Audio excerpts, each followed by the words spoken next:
Bueno, buenas tardes a todas y a todos. Vamos a empezar esta mesa redonda, ¿no?, que hemos titulado Eurovegas, solución o problema, un poco para llamar a la reflexión por parte de los vecinos y vecinas de Alcorcón, bueno, y por todas las personas, de lo que puede suponer, ¿no?, este proyecto, y también para que la gente se informe, ¿no?, porque nos van a instalar este proyecto en Alcorcón, un proyecto de unas grandes proporciones, ¿no?, que acabaría con prácticamente la mitad de la superficie municipal de Alcorcón. Y bueno, pues creemos que no hay información actualmente suficiente, ¿no?, sobre las dimensiones del mismo, y muchas veces se toman al pie de la letra pues aquellas informaciones propagandísticas que realizan los representantes políticos. Bueno, en primer lugar, estamos muy contentos de poder realizar un acto de estas características porque se desarrolla dentro de las jornadas de presentación del Ateneo Popular de Alcorcón, un nuevo proyecto en Alcorcón en el cual intentamos confluir en numerosas personas y colectivos para intentar crear un nuevo espacio, un espacio independiente, un espacio en el cual crear un nuevo modelo de cultura, nuevas iniciativas que muchas veces no nos permiten desarrollar pues los actuales poderes. En este sentido es algo evidente lo que ha ocurrido con esta mesa redonda, que os queríamos dar una explicación porque finalmente la estamos desarrollando aquí en el Parque de la Ribota y no en el Centro Cultural Los Pinos, que era donde se había programado. Bueno, solicitamos por registro del Ayuntamiento el pasado 3 de abril pues permiso para poder utilizar el Centro Cultural Los Pinos, una vez que ya habíamos comprobado que estaba disponible el espacio para la tarde de hoy y que no había ninguna actividad en el mismo. Pero finalmente pues esta última semana pasamos por el Centro Cultural Los Pinos para ver cuál era el estado de tramitación de nuestra solicitud, y nos encontramos con que había programado pues una actividad para esta tarde a estas horas. Por último, la respuesta oficial por parte del Ayuntamiento de Alcorcón fue ayer, viernes, es decir, con menos de 24 horas de antelación, para decirnos que no nos concedían el uso de este espacio cultural.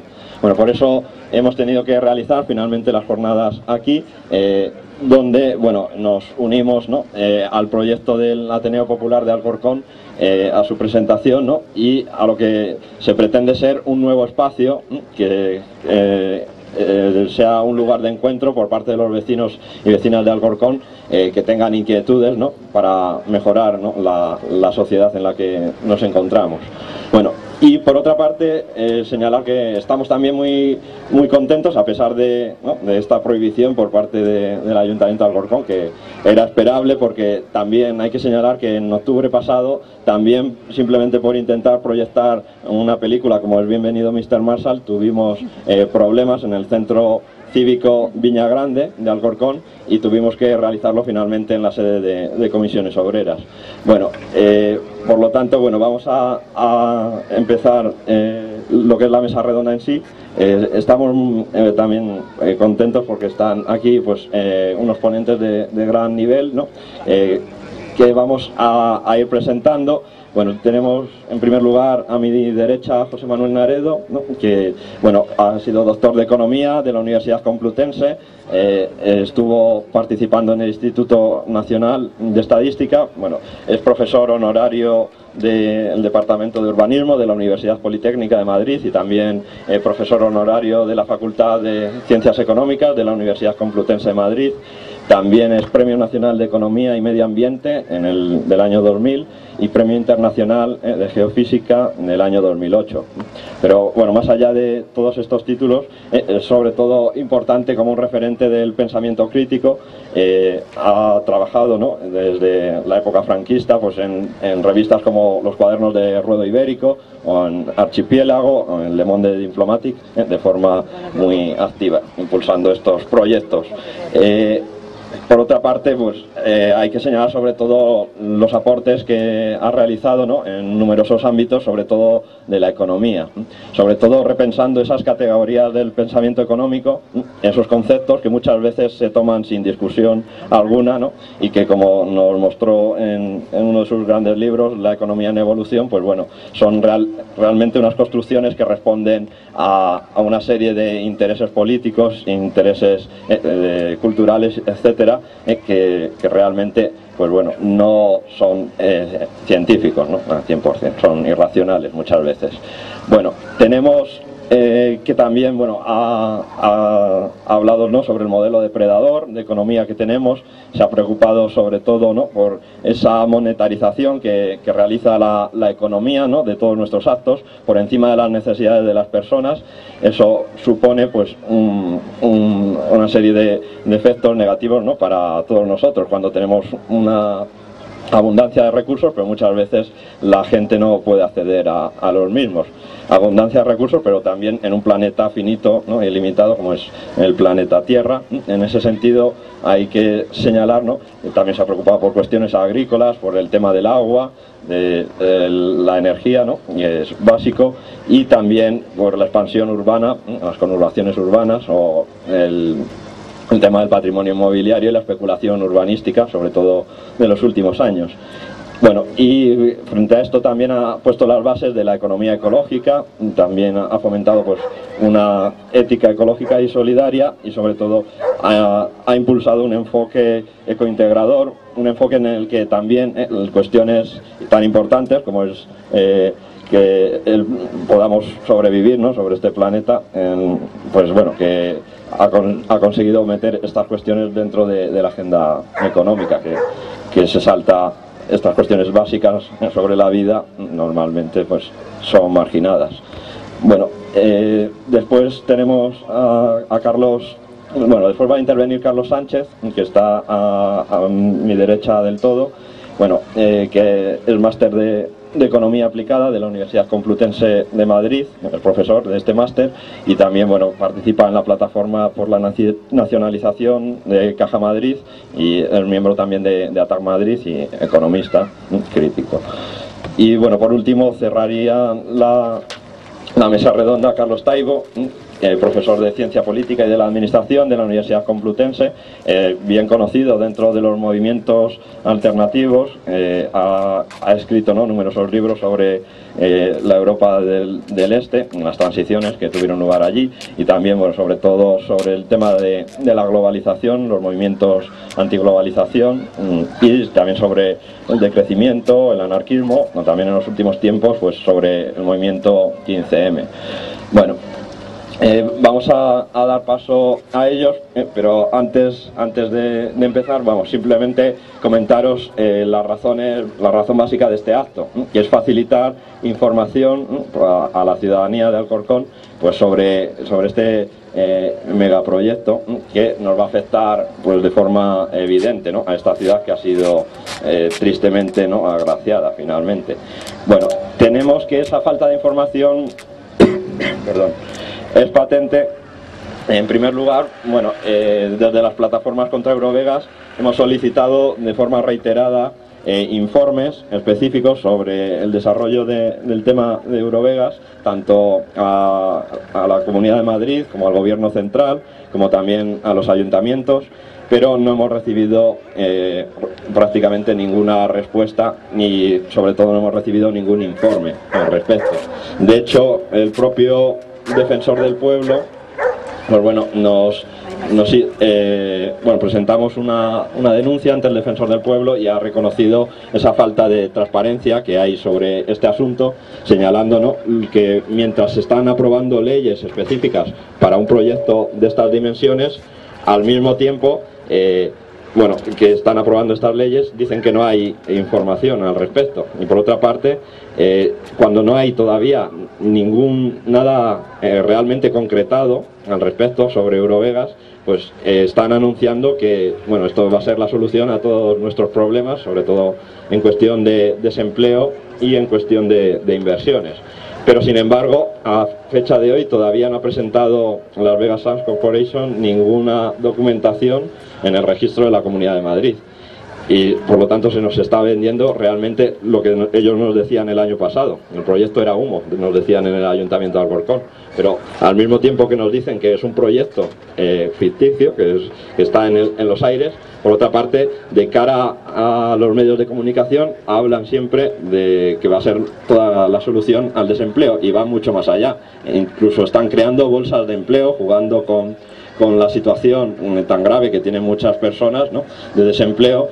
Y bueno, estas bolsas de empleo realmente están sobre el aire, porque la financiación del proyecto, algo que mucha gente no conoce, ¿no?, pues está realmente en el aire. O alguien de aquí conoce quiénes van a financiar este proyecto, Eurovegas, más allá de la empresa Las Vegas Sands, cuando han dicho que 2/3 de la inversión procederán de bancos. Pues creo que si alguien conoce, pues rogaríamos que nos transmite la información, ¿no?, de cómo está esa financiación.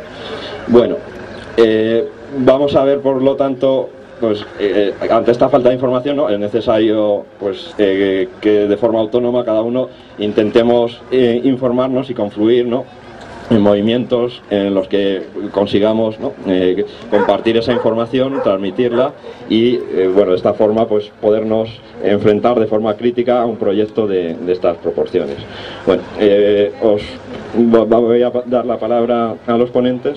En principio empezará José Manuel Naredo hablando del marco de los megaproyectos, para señalar, ¿no?, que no es la primera vez, ¿no?, que nos ocurre algo como el tema de Eurovegas, y por cierto ha habido megaproyectos muy parecidos, dirigidos además incluso por la misma persona últimamente, que es Andrew Tottenham, ¿no?, que está, por ejemplo, detrás de los proyectos del Reino de Don Quijote y también de gran escala en Aragón, y ahora vuelve con Eurovegas.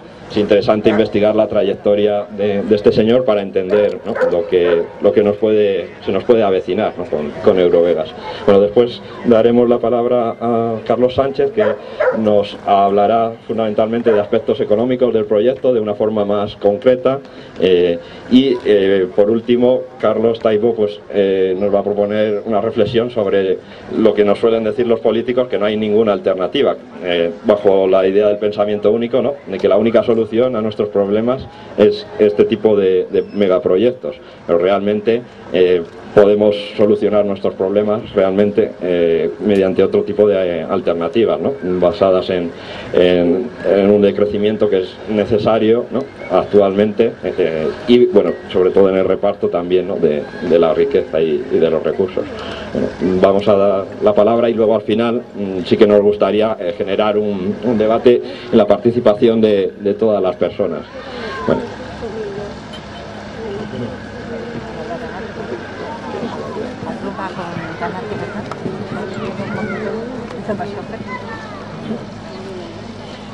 Bueno, buenas tardes. Bueno, estamos aquí reunidos para comentar un proyecto que en principio afectaría a 1.200 hectáreas de este municipio, 1.221 en particular, dicen. Hay que tener en cuenta, para la gente que no liga mucho las dimensiones territoriales con el número de hectáreas, que el Parque del Retiro, por ejemplo, tiene 118 hectáreas. Entonces estamos hablando de una superficie que sería como 10 veces el Retiro, y que viene a ser una tercera parte del territorio de este municipio. Entonces, por lo tanto, podemos calificarlo sin lugar a dudas de megaproyecto. Y entonces voy a empezar a comentar un poquito cuál es la lógica de los megaproyectos, que son los que han hundido a este país en la presente crisis, porque ocurre que la lógica de los megaproyectos aparece encubierta por la ideología económica dominante de la producción y del mercado, porque parece que se va a producir algo, que hay cierta demanda y carencias, entonces es bueno producir algo, aunque sean servicios, y luego, claro, pues es que el mercado es bueno y entonces esto es el mercado el que lo trae, etcétera, etcétera. Bueno, pues nada de esto tiene que ver con los megaproyectos. Eso es precisamente el pretexto con el que se presentan para, en una determinada fase de su desarrollo, pues practicar un latrocinio puro y duro, es decir, llevarse tajada determinadas empresas y personas, ¿no?, en una determinada fase que luego tienen que pagar otras. Entonces, es decir, que esto en general es un juego de suma cero, donde quien saca tajada, pues luego tenemos que pagarlo otros, que es un poco lo que está ocurriendo en este país, que entonces se dice que hemos vivido por encima de nuestras posibilidades, y para nada hemos vivido por encima de nuestras posibilidades, cuando la pensión media está hasta por debajo de la de Grecia, vamos, y el salario medio la mitad que en Alemania, etcétera, etcétera. Y entonces que diga que hemos vivido por encima de nuestras posibilidades, para nada. Lo que se ha hecho es malgastar el dinero, invertir en proyectos de este porte, para hundir al país, precisamente financiándolos en buena medida con créditos, ¿no?, que ahora se exige pagar al país, cuando ya han sacado tajada buena parte, claro, de plusvalías y de comisiones, regalías, etcétera, de todos estos megaproyectos. Bien, pues entonces, ¿cuál es la lógica de los megaproyectos? Bueno, por una parte están los meramente constructivos, que son obras pues de presupuestos grandiosos, ¿no?, y esos enormes presupuestos pues se inflan y se sacan adelante, pues rebajando lo posible el gasto, la calidad, la mano de obra precaria, etcétera, para entonces con esos presupuestos inflados pues sacar buena tajada de ello. Y entonces así se explica, por ejemplo, que no son las necesidades lo que hace que este país tenga, por ejemplo, el doble de aeropuertos públicos que Alemania, que tiene 80 y tantos millones de habitantes y un territorio parecido, y muchos de ellos muertos de risa, y la mayoría ahora con pérdidas que tenemos que mantener todos, ¿no?, porque se ha hecho toda esta obra pública. Pues resulta para darles unos caramelos de obras al lobby de las constructoras, precisamente. Entonces, por una parte están los megaproyectos constructivos. En esa línea yo he trabajado, por ejemplo, antiguamente con el tema de las centrales nucleares, que era 3/4 de lo mismo. Venga a inflar los presupuestos para sacar tajada a las empresas constructoras, etcétera. Todo esto está documentado. Por ejemplo, yo tengo un libro que he promovido con Federico Aguilera, un libro colectivo que se llama Economía, Poder y Megaproyectos, donde se da cuenta en detalle de todas estas cuestiones. Pero el otro tipo de megaproyectos, sobre todo, es el de inmobiliario, ¿no? Entonces ahí son las plusvalías, básicamente por la recalificación y reclasificación de suelos que se obtienen en una determinada fase del proyecto, donde se saca de verdad pues la parte del león ahí del beneficio en los megaproyectos inmobiliarios, ¿no? Bueno, pues en el libro Economía, Poder y Megaproyectos pues sale un capítulo dedicado a un megaproyecto estrella en Madrid, como son las Torres de Florentino, con la recalificación de la ciudad deportiva del Real Madrid, y el doble pelotazo con luego la otra recalificación de Valdebebas, donde ha ido a parar para meter muchas cosas más por allí, ¿no? Bueno, pues ahí se ve entonces como la mecánica es simplemente como el suelo rústico en este país, según la encuesta de precios de la tierra del Ministerio de Agricultura, pues viene a estar a 1 peseta la hectárea, esto a 10.000 pesetas la hectárea, es decir, 1 peseta metro cuadrado. Pues entonces piensen ustedes que el suelo urbano, pues como por lo menos se le añade un par de ceros o más, precisamente por el mero hecho de la reclasificación de suelo. Entonces ahí está un poco el truco, la clave de estos afanes de los megaproyectos, sobre todo de tema urbano. Bueno, entonces para esto, para conseguir lo que hay que hacer, en primer lugar, claro, tener mano política, es decir, tener poder suficiente para que haya políticos conseguidores que arrimen el ascua a su sardina, es decir, que reclasifiquen esos suelos, esa finca en particular, y no todas las otras que hay por ahí, por todo el territorio, ¿no? Entonces, por eso de mercado no tiene nada.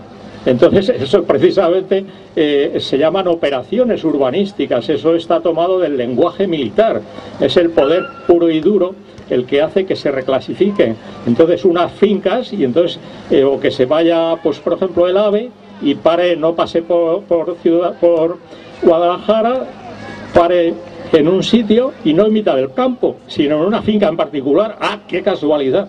Bueno, pues estas son las cuestiones, ¿no? Entonces, ahora aquí en lo que estamos es en un caso de estos, pero por lo tanto hace falta, en primer lugar, una pata política que dé apoyo precisamente a toda esta manipulación que, como digo, pues no tiene nada de mercado, sino es de intervención directa para posibilitar y arrimar el ascua a la sardina que se quiere, ¿no? En particular. Y entonces la otra cuestión es que haya un entramado empresarial complejo en el que se liga lo público con varias empresas privadas, porque en una fase se saca tajada y luego se deja al muerto por ahí con pérdidas y que se lo queden las cajas de ahorro, etcétera, ruinoso. Es decir, que otros paguen las pérdidas, paguen lo que han sacado en esa fase, o bien inflando los costes en la construcción con megaproyectos meramente constructivos, y ahí son los presupuestos del Estado los que pagan, claro, los pagamos todos, ¿no? O bien, entonces, si no ocurre eso, pues entonces lo que se infla precisamente es el valor del terreno, que luego todavía están pagando la gente durante 40 años con hipotecas, etcétera, el producto final de esa tajada que han sacado los de la reclasificación de suelos, y han dejado el muerto ahí a todo el país para que siga pagando no sé cuántos años lo que han sacado cuando ya se han ido con la música a otra parte. Bien, bueno, pues entonces esta es la clave de lo que ha ocurrido en este país, y yo hubiera querido precisamente traer una presentación con imágenes, pero precisamente otra característica de los megaproyectos es el oscurantismo. Se nos ofrece llave en mano, sin discusión, un proyecto, no hay otro, la única salida es esa. Hombre, por Dios, cuando esto afecta a 1/3 de la superficie de un municipio, hombre, habrá que discutirlo con la ciudadanía, por Dios, pero ¿qué es esto? Esto es un atropello. Entonces, en este sentido, pues me parece que sería elemental que se nos hubiera cedido una sala para poder debatir abiertamente sobre estas cuestiones, y entonces en esa sala hubiera presentado mis fotos, que en parte están sacadas en este libro que se llama Ruinas Modernas, donde aparecen los megaproyectos por toda la geografía hispana. Entonces ahí en esqueleto, con los terrenos allanados, etcétera, etcétera, donde se ve que ahí ya han sacado la plusvalía los que lo querían, pero han dejado el muerto ahí, y esos municipios donde han dejado el muerto para nada se han beneficiado. Entonces aquí se ven todas las ruinas modernas, y la documentación que yo tengo, aquí no están todas, no es exhaustivo, bueno, tendría que ser un volumen inmenso para ponerlas todas, no es para nada exhaustivo. Yo tengo más, ni siquiera sale lo de Valdeluz aquí, ni lo del Pocero de Seseña, ni nada de esto, que es lo que yo hubiera traído aquí también, documentación de estas ruinas modernas que están por todo nuestro entorno próximo, ¿no?, de Madrid o sus aledaños, ¿no?, las provincias limítrofes. Bien, bueno, pues entonces todas estas ruinas modernas abarcan 80 millones de hectáreas. Entonces, 8.000 hectáreas, 80 millones de metros cuadrados, perdón. Y entonces son unas dimensiones que pues se pueden calcular las plusvalías que se han obtenido por aquí, pero bueno, no vamos a poder entrar en detalle, pero solamente quería leer aquí, porque aquí viene bastante jugoso aquí, una ficha en cada uno de ellos, donde aparece la descripción promocional, que parece que raya en el surrealismo lo que ofrecen muchos de estos megaproyectos, y luego también el estado actual. Y voy a leer la descripción promocional por ejemplo, del Reino de Don Quijote, donde la finalidad era justo más o menos la misma que lo de Eurovegas, ¿no? Entonces dice aquí, descripción, promoción. El resort comprende hoteles casino, hotel balneario y centro de convenciones, 3 hoteles temáticos, una zona comercial de lujo, áreas de convenciones con 22.000 metros cuadrados, un auditorio con capacidad para 3.000 personas, 3 campos de golf, 2 de ellos de 18 hoyos y alrededor de 9.000 viviendas. Además contará con una ciudad deportiva, centros educativos y médicos, así como un tren ligero para enlazar el complejo residencial y de ocio con la estación y el futuro aeropuerto de Ciudad Real. Futuro que ya lamentablemente existe. Ahí se ha marcado el aeropuerto con la pista más larga de Europa, que ha costado la friolera de 1.200 millones de euros para quedarse ahí muerto de risa, cerrado, ¿no? Entonces, ahí vemos. Entonces, ¿a dónde ha ido a parar todo esto? Estado actual, el menor de los 3 campos de golf está ejecutado. Los otros 2 en un 40%. El sistema de viario está desarrollado en un 30%. No se edifica ninguna parte de las fases residenciales o terciarias previstas. Tampoco se crea la laguna. En global hay aproximadamente un 5% del proyecto realizado. Bueno, es que eso ha sido el pretexto para que se llevara la plusvalía los propietarios de los terrenos y se fuera con la música a otra parte. Entonces, y han dejado el muerto ahí. Entonces, y con todo esto, que claro, hemos pagado todos, y ahí, pues, a ver, con ese muerto ahí al municipio para nada le beneficia, ¿no? Bueno, entonces vamos a seguir ya un poquito entrando ya en el tema de aquí, sin más, que en eso ya voy a pasar la palabra a mis compañeros. De lo que se trata en resumidas cuentas es de descubrir el truco por el cual pues se quiere sacar duros a peseta, ¿no? En esa fase, para que luego lo paguemos los demás, ¿no? Entonces, en el caso particular en el que estamos hablando, pues entonces resulta que según digo, pues en la encuesta de precios de la tierra del Ministerio de Agricultura, pues está, como digo, a una peseta, a €1 el metro cuadrado. Entonces ahora, por ejemplo, se está discutiendo que bueno, que menos de 150 euros el metro cuadrado no les van a expropiar, porque dices, bueno, entonces esos terrenos que eran rústicos hace nada y que no hay más que mirarlos por ahí, y ahora ya pues incluso se han dejado los cultivos, es una especie de barbecho urbano, están esperando para que de una peseta no les den un duro, sino que les den 30 duros como poco quieren. Entonces tú dices, bueno, pero ¿qué es esto? Esto es un latrocinio, porque parece, aparte de todo, que es que no ha habido crisis, ¿no? Y entonces si algún ceporro lo ha comprado, como dicen, a 240 euros metro cuadrado, pues allá él, joder, estamos en crisis, y entonces resulta que han caído todos los precios, entonces no vamos a tener que pagárselo nosotros, ¿no? Entonces en eso estamos, o sea que la cosa, el oscurantismo es tal que no se sabe dónde va a ir a parar, pero es que hasta incluso se les expropia con dinero público para darles un caramelo que el mercado para nada les daba. Entonces, como indico, pues de esto de neoliberalismo para nada, es lo que yo llamo neocaciquismo, ¿no? Porque esto es un oscurantismo total, de espaldas a la ciudadanía, para poner en casa a algunos, entonces a costa, pues de, ya digo, es un juego de sumacero, luego el resto habrá que pagárselos. Por lo tanto, no son duros a peseta, son 30 duros por lo menos a peseta, como muy poco lo que se dice que...